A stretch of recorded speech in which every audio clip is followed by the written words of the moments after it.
Welcome to Make It Take It. I'm DC. I had a 1-2 day yesterday. I had a teaser early that didn't come out, and then I had a loss with Corpus Christi, and Notre Dame somehow covered.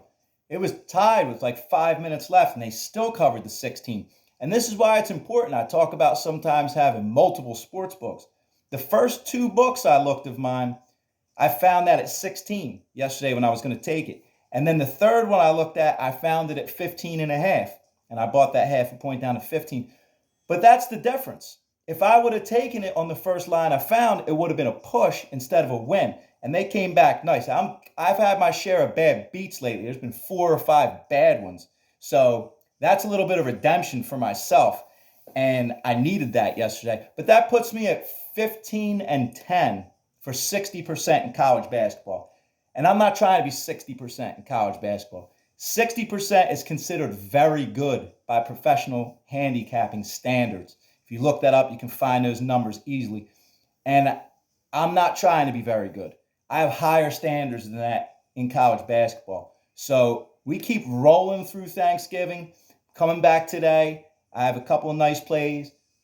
The 2 other plays I had yesterday, though. Oh, also, this is one of the hardest things. Having a great weekend like I had. I was like 8-1 in a row for college basketball. You want to keep that going and keep taking teams because you have the hot hand. And you're like, I'm taking this. I like it. I take this. Scaling back after having a really nice run is really hard. But it's very important. That's why I talk about limiting plays and being conservative and stuff like that. It can't let that get away. So I'm trying to wrap my head around limiting plays again, getting back where I was. So the other 2 plays that I mentioned, it was 1 and 2 on my plays. The other 2, the fake line that I mentioned, was that St. Joe's South Florida line. South Florida came out. I didn't take that one, but I mentioned it on video. You can go back and watch it. I'll put it in the description below. South Florida came out, and the total, Utah State, went over. So I just picked the wrong games that I had listed. But whatever. We go to today. Last night, I took the Evansville, Central Florida under. I got it at under 123 and a half. And I took it last night because I feel like that's one of those totals that's going to keep creeping down. Evansville is going to be lucky to score 50 on UCF.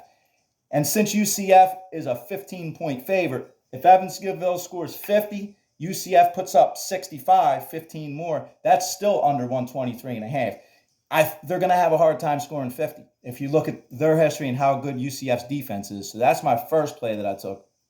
The second one, Southern Miss has been a thorn in my side this year. They've beat me twice this year. They beat me yesterday.